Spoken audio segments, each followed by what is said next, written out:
अभी आज रात के 11 बज गए हैं और आज मैं ये वीडियो 14 दिसंबर को बना रहा हूँ। ये वीडियो मेरा बनाने का पर्पज़ ये है कि एक स्टूडेंट का जो माइंडसेट है, जो उसका जीवन है वो कैसा होता है, उससे आप लोग को इंट्रोड्यूस कराना। उसी के साथ कुछ जो सोशल चीज़ें हैं उन पे बात करना, जो कि मेरा डेली ब्लॉगिंग का आज एक पार्ट रहेगा, ठीक है। और ये मेरी आज फर्स्ट वीडियो है। अभी देखिए, ये अपना शेड्यूल होता है भाई कि दूध दही वगैरह रेडी रखना, ताकि चाय वगैरह के लिए मामला हमेशा रेडी रहे, ठीक है। तो दोस्तों देखो, मैं अभी आपसे ये बात करने वाला हूँ कि हमारे जो सोशल लाइफ है, सोशल लाइफ में जो युवा है, जो यूथ है हमारे इंडिया का, वो क्या कर रहा है एक्चुअली। देखो दोस्तों, हमारे देश का जो युवा है वो आधा लगा हुआ है बीजेपी को सपोर्ट करने में, और आधा लगा हुआ है अखिलेश यादव को सपोर्ट करने में, और बाकी आधा लगा हुआ है कांग्रेस के साथ, और बाकी आधा लगा हुआ है सपा के साथ, ठीक है। तो दोस्तों, ये हमारे देश की एक्चुअल कंडीशन है कि जहाँ पर स्टूडेंट को साइंस, टेक्नोलॉजी, डेवलपमेंट और बहुत सारी चीज़ों पे ध्यान देना चाहिए, उन पर ना देके हमारा युवा आज भारत की इन सारी परिस्थितियों में पिस रहा है। दोस्तों, राजनीति का अर्थ यह नहीं है कि यह कोई बड़े लोगों का खेल है, नहीं। राजनीति का समुचित अर्थ है कि यह हमारे देश का सवाल है। हमारे देश का सवाल यदि है तो इस देश के ही जो एक अहम हिस्सा है, जिन्हें हम युवा के रूप में जानते हैं, यदि यह युवा इस राजनीति में कारगर साबित ना हो के यदि पिसता है, तो क्या यह उचित है? बिल्कुल नहीं। दोस्तों, हमारा उद्देश्य ये होना चाहिए एज अ यूथ कि हम टेक्नोलॉजी की फील्ड में जाएं, हम डेवलपमेंट के फील्ड में जाएं, हम आर्किटेक्चर के फील्ड में जाएं, हम एंटरप्रेन्योर बने, हम बिज़नेस टाइकून बने, हम ऐसे ऐसे बिज़नेस के मॉडल्स दें जो दुनिया में मिसाल हों। हालांकि भारत एक वास्तविक रूप में बहुत बड़ी मिसाल है पूरी दुनिया के सामने, पर मैं चाहता हूं कि हम जितने स्तर पर पहुंचे हैं, हमें वहां से पीछे नहीं जाना है, हमें उससे आगे बढ़ना है। पर क्या इस रूप में आगे बढ़ पाएंगे? बिल्कुल नहीं। देखो मेरे भाई, हमें आज के युग में 2025 के टाइम पे, जो कि 2025 अभी ख़त्म होने के कगार में है, इलेक्शंस फिर से आने वाले हैं। अभी आपको यदि इस बात का प्रमाण चाहिए ना कि मेरी बातों में कितना सत्य है, युवा किस प्रकार से पिस रहा है, तो एक बार आप न्यूट्रल होकर, निष्पक्ष होकर आप ये देखो यूथ का क्या ब्रेन वॉश किया गया है। हमारा यूथ एक पागलपन की कगार पे पहुंच चुका है। यदि सपा वालों के बीच में कोई व्यक्ति भाजपा की बड़ाई कर दे तो वहाँ उसके साथ मारपीट, भाजपा के यूथ के बीच में, पब्लिक के बीच में अगर कोई सपा की बड़ाई कर दे, वहाँ उसकी अवहेलना। कोई सपा का आ जाए भाजपा के बीच में, कोई बसपा का आ जाए भाजपा के बीच में, सपा के बीच में, तो उसकी अवहेलना, उसको नीच बताना, यही हमारा उद्देश्य था क्या? हमारे देश में 1947 या 1857 की क्रांतियों में जो हमारे शहीद थे, जो हमारे देश के क्रांतिकारी थे, इतने बड़े बड़े क्रांतिकारी, जिन्होंने अपने खून का कतरा कतरा हमारे देश के लिए न्यौछावर कर दिया, क्या वो इसलिए किया था कि आज जाके 2025 के युग में, 2025 के समय में, जब समय इतना आगे बढ़ चुका है, तब जाकर वो इस प्रकार से पिसे राजनीतियों में, देश की धर्म अधर्म में, धर्म के नाम पर पिसे, मारा जाए, काटा जाए, पीटा जाए, और एक पक्ष लगा हुआ है अपने धर्म को फैलाने में, एक पक्ष लगा हुआ है पूरा भारत कब्जाने में, एक पक्ष लगा है सबको मिटाने में, एक पक्ष लगा है अपना राज भारत में फैलाने में। तो क्या प्रत्येक व्यक्ति अपनी अपनी जगह पर सही है?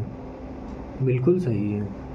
प्रत्येक व्यक्ति अपनी अपनी जगह पर सही है, पर प्रत्येक व्यक्ति सर्वव्यापी रूप से सत्य नहीं है और ना सही है। देखो, यदि इस दुनिया में रहना है तो यूथ को समाज में रहकर एक अच्छी मिसाल पेश करनी चाहिए। मैं देखता हूँ काफ़ी खुशी होती है कि हमारे यूथ में जो बहुत सारे नए नए युवा होते हैं, बहुत सारे कोई डॉग लवर होते हैं, कोई एनिमल लवर होते हैं, कोई गौशालाओं की तरफ अपना ध्यान बांट रहे हैं, कुछ गौ हत्याओं पे अपना जो है पकड़ बना रहे हैं, कुछ उद्यम की तरफ अपना ध्यान और इंडस्ट्री की तरफ अपना ध्यान दे रहे हैं, कुछ बॉलीवुड में जा रहे हैं और बहुत सारे फील्ड में जा रहे हैं। पर इनकी संख्या हमारे देश की जनसंख्या के बढ़ने के आंकड़े के तुलना में कुछ भी नहीं है। यानी कि ये एक वही बात हुई कि एक चम्मच में हम बूंद इकट्ठा करते हैं, करते करते करते करते यदि हम 10 बूंद उसमें डाल रहे हैं तो 10 बूंद का निकलना भी आवश्यक है। यदि नहीं निकलेगा तो वह कार्य असफल हो जाएगा। चम्मच में जो जल का इकट्ठा होना है बिल्कुल असफल हो जाएगा। बिल्कुल सेम यही स्थिति हमारे देश की है। हमारे देश का युवा भाजपा, बसपा, सपा इनको टारगेट करने में लगा रहता है कि फला सरकार में इतनी वैकेंसी आई, फला सरकार में इतना पढ़ाई हुई, ये हुआ, वो हुआ, रोजगार हुआ। युवा ये तो देखता ही नहीं है कि कितना हमारी जनसंख्या बढ़ी, कितना हमारी प्रोडक्टिविटी बढ़ी, कितना हमने किया, कितना हमें आउटपुट इनपुट मिला। कुछ नहीं देखता। वो देखता है मैं बैठा हूँ, मैंने बीए करा है, बीएससी करा, अब मुझे रोज़गार दो। कभी खुद का आकलन करता ही नहीं है और न करना चाहता है। ये वास्तविकता है हमारी यूथ की। तो दोस्तों, अभी इसका सार जो निकलता है इस संपूर्ण वक्तव्य का, वो ये निकलता है कि हमारे समाज में जो यूथ है, यूथ को बहुत सारे अलग अलग फील्ड्स में जाना चाहिए। अगर आपको लगता है कि सरकार गलत कर रही है तो आप बनाओ संगठन। हमारे देश में स्वतंत्रता है संगठन बनाने की, हमारे देश में स्वतंत्रता है लोगों को एकजुट करने की और गलत के खिलाफ आवाज़ उठाने की। करो आप, यदि आप में हिम्मत है। नहीं है भाई, आप में हिम्मत नहीं है और ये हकीकत है। हिम्मत होती भी है, आप 4-5 हज़ार लोग लेके पहुंचते हो, लाठी चार्ज हो गई, आप भगा दिए गए, ये परिणाम निकलता है। वहीं पर कहीं यूएस में, यूके में, कहीं कनाडा में जब प्रोटेस्ट होता है, पूरा पूरा स्टेट निकल आता है सड़कों पर। वहाँ पर ये नहीं सोचते हैं कि हम बाहर जा रहे हैं, हमारे घर में चोरी ना हो जाए, अरे किसी को तो रुकना पड़ेगा, अरे इतने जा रहे हैं, मैं क्या करूँगा जाके। ये हमारे भारत की मानसिकता है। हम स्वयं का स्वार्थ ढूंढते हैं, परंतु कभी सबके साथ कंधे से कंधा मिलाकर नहीं खड़े होते हैं। यदि हम आईआईटी के हैं, आईआईटी का प्रोटेस्ट हो रहा है तो हम पहुंचेंगे। यदि हम मेडिकल के हैं, मेडिकल का प्रोटेस्ट हो रहा है तो हम पहुंचेंगे। हम स्टूडेंट हैं तो हम पहुंचेंगे। हम शिक्षक हैं तो हम शिक्षक के प्रोटेस्ट में पहुंचेंगे। हम पॉलिटिशियन हैं तो पॉलिटिक्स वाले प्रोटेस्ट में पहुंचेंगे। परंतु हम क्या कभी निस्वार्थ किसी चीज़ में इन्वॉल्व होते हैं? नहीं, क्योंकि हम अपना स्वार्थ ढूंढते हैं। बाद में कहते हैं हमारे साथ ऐसा क्यों होता है, कोई आगे ना पीछे, क्यों नहीं कोई खड़ा होता है, सरकार हमें दबा देती। सरकार की क्या औकात है यार? सरकार हमसे, हम सरकार से थोड़ी ना है। यदि कभी एक यूथ की बात आती है, किसी वैकेंसी पर धांधली होती है, वहाँ पर 5,000 युवा पहुँचता है, प्रोटेस्ट करता है, पुलिस आती है, सबको खदेड़ देती है। कभी वहाँ पर किसी ने ये सोचा कि जहाँ पर 5,000 युवा जा रहा है नियर बाय क्षेत्र के, अगर उस एरिया के ही मैं कहता हूँ प्रत्येक घर से एक व्यक्ति निकल आए तो अमूमन 15 से 20,000 स्वयं उस पास के कुछ एरिए के क्षेत्र के लोग इकट्ठा हो जाएंगे वहाँ पर। और यकीन मानो, भारत के किसी भी क्षेत्र में अगर आप किसी स्थान पर किसी गलत चीज़ के विरोध में 20-30 हज़ार लोग इकट्ठा हो जाओ तो क्या मजाल है सरकार की। सरकार की तनिक मजाल नहीं है कि उसके आगे खड़ी हो जाए, झुकना ही पड़ेगा अगर वो गलत है। पर यह ज़रूरी नहीं ना कि हम सब एक जैसा कर पाए, एक जैसा सोच पाएँ। हम सोचते हैं पर कर नहीं पाते। देखो, व्लॉगिंग सब कर रहे हैं, देश दुनिया सब दिखा रहा है, मैं आपको दिखाना चाहता हूँ भारत की व्यथा। क्या था भारत, क्या होता जा रहा है और किस वजह से हो रहा है, इस पर विचार हमें आपको करना ही करना पड़ेगा। इसका चारा सिर्फ एक ही है, आप स्वयं में कुशल बनो, अपने फील्ड में एक ऐसी मिसाल बनो कि लोग आपके नाम से आपको जाने। आप भारत ही नहीं, भारत में सीमित मत रहो, दुनिया में अपना डंका बजाओ। हैं तो देखो कितने सारे प्लेयर्स हैं, कितने सारे टैलेंटेड अपने भारत के युवा हैं, कितने सारे खिलाड़ी हैं। कोई चेस से उत्कृष्ट है, कोई क्रिकेट से है, कोई हॉकी से है, कोई किससे है, कोई किससे है। दुनिया भर में डंका बजाते हैं। आप शिक्षा से जाओ, आप अपने टैलेंट से जाओ, आप मेडिकल से जाओ, आप इंजीनियरिंग से जाओ, आप टीचिंग से जाओ, करो, आप सीखो, जानो, लोगों से मिलो, लोगों से पूछो, बात करो। ट्रेन में बैठ के ये ज़रूरी नहीं पूछना कि आप कहाँ से जा रहे हो, आप कहाँ जा रहे हो, आपको सीट मिल गई, बहुत बुरी हालत है ट्रेन की, आप कौन हो, अच्छा आप वहाँ प्रोफेसर हो, अच्छा आप इस पद पे हो, अच्छा मैं भी चाह रहा हूँ मुझे ये करना है, आप मुझे कुछ गाइड कर सकते हैं। ये तो हमारा है ही नहीं, कल्चर ही नहीं, हमारा परंपरा ही नहीं। हम तो पूछेंगे भाई समोसे यार कितने ख़राब दे रहा है, ठंडे समोसे दे रहा है, कितनी गंदगी ट्रेन में। ऐसी फर्जी वाली चीज़ों बातों पे हम ध्यान देंगे। यदि हमारी बुद्धि का विकास हो जाए तो हमारे आसपास की गंदगियाँ, असफलताएं सब नष्ट हो जाएगा, सब मिट जाएगा। सिर्फ कुशलता दिखेगी, सिर्फ स्वच्छता दिखेगी, सिर्फ और सिर्फ डेवलपमेंट दिखेगा।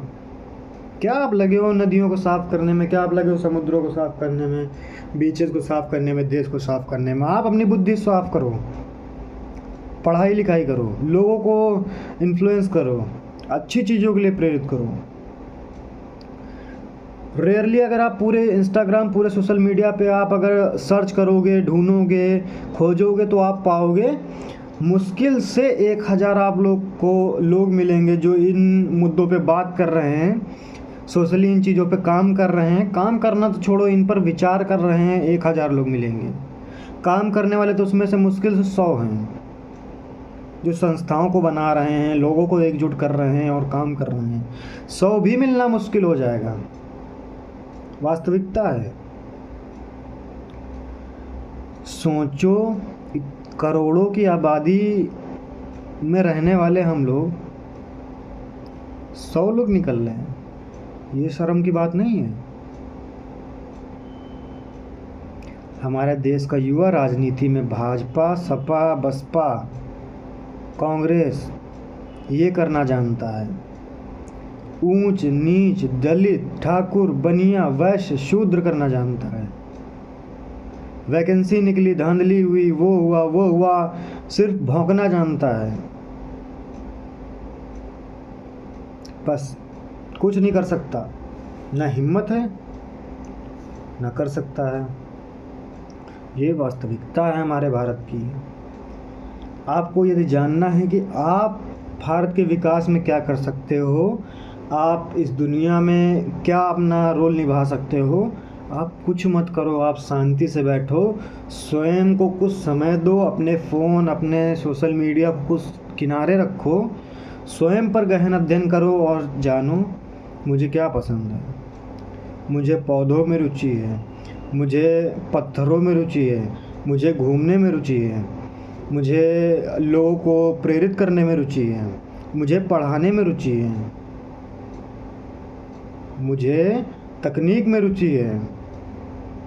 और जिस चीज़ में आपको रुचि है, बिना आप किसी की सोचे, बिना घर वालों की, बिना बाहर वालों की सोचे, किसी की सोचे, आज के इस युग में जिसमें प्रत्येक चीज़ के लिए विभिन्न प्रकार की सुविधाएं उपलब्ध हैं, आप बढ़ो आगे।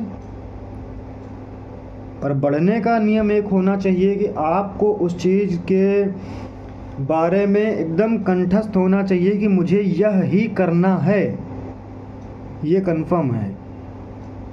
आप देखोगे वो कहावत जो है कि जिस चीज़ को आप शिद्दत से चाहो पूरी कायनात लग जाती है उससे आपको मिलाने में, ऐसा करके वो वास्तविकता में होगा आपके साथ। आप जिस चीज़ को कंठस्थ कर लोगे कि मुझे यात्रा करना है, आप देखोगे हज़ारों यात्राओं के आपके अंदर विचार उठेंगे, हज़ारों यात्राओं के आपके पास रास्ते खुलेंगे। पैसों की तो बात ही नहीं है। आप जो एक बहाना ढूंढ रहे हो पैसों का, साधनों का, बहुत छोटे लगेंगे आपको जब आप काम करने लगोगे इन चीज़ों पे। दोस्तों, मेरा बस आपसे एक ही निवेदन है, आप जितना भी यूथ है, जितने आप लोग हो, सब अच्छे से अच्छा अपना माइंड डेवलप करो, अपनी चीज़ों में अग्रसर हो। आप पढ़ाई को नौकरी के लिए ना करके अपने ज्ञान के लिए करो। नौकरी के लिए भी करो यदि आपकी स्थिति ख़राब है। भारत में 70-80% जो पॉपुलेशन है सबकी स्थिति ख़राब है। आप करो, यदि आपको नौकरी मिल रही है आप नौकरी करो, एक समय तक करो, जब आपको लगे कि आप सामर्थ्यवान हो गए हो, उसको छोड़ने की हिम्मत रखो। छोड़कर फिर वो करो जो आपका दिल कहे। देश दुनिया में अपना योगदान दो, ना कि सिर्फ एक नौकरी पकड़ी, करोड़ 1.5 करोड़ रुपया कमाया, देहांत हो गया, स्वर्गवासी हो गए, नरक स्वर्ग पधार गए, बस कोई अर्थ नहीं निकलेगा। आप अपने बच्चों को देके जाएंगे, संपत्ति पत्नी को देके जाएंगे, कोई महत्व तो नहीं रहेगा। ना बच्चा आपका याद करने वाला, ना पत्नी याद करने वाली है। उस कोने में आपका फ्रेम टंगा हो, फ्रेम में माला भी साल में 1 ही 2 बार पहना ही जाएगी मुश्किल से। ये आपका योगदान रहेगा। ये बहुत गहरी बातें हैं। यदि मैं बहुत खुलकर बोलने लग जाऊं तो आप लोग को लगेगा कि यह व्यक्ति बिल्कुल ही नेगेटिव बातें कर रहा है। उन चीज़ों को ना कह के मैं बस ये कहूँगा कि आप अच्छे से अच्छा अपनी लाइफ में करो, एक एम बनाओ, ना कि सिर्फ इंस्टाग्राम चलाओ और ये और वो। That's it. ये व्लॉगिंग का पहला दिन, ज्ञान का पहला दिन, बहुत ज्ञान दे लिया। मौज मस्ती रुकनी नहीं चाहिए। एंजॉय करो, दुनिया घूमो, मौज मस्ती, सब दोस्तों यारों से मिलो, सब करो। जीवन इतना सा है, उसको संपूर्ण रूप से जियो, सिर्फ इस उद्देश्य से कि मेरी वजह से किसी अन्य को ठेस ना पहुँचे। इस देश और दुनिया में, इस धरती पर जहाँ पर मैं रहा हूँ, जिसने मुझे पाला, उसमें मेरा योगदान हो। इस समाज में मैं कुछ अच्छा कर पाऊँ और इस समाज से मैं निकल कर देश दुनिया में अपना परचम लहराऊँ, ताकि जो मेरी जननी हैं, जो मेरी पालन करता हैं, चाहे मेरी माता से लेकर भारत माता तक, उन सब का नाम मैं पूरे संसार में, पूरे देश में कर पाऊँ। लोग तो अंतरिक्ष तक जा रहे हैं, आप अपने देश से बाहर जाके दिखाओ, इतना ही बहुत है। That's it. जय हिंद, जय भारत।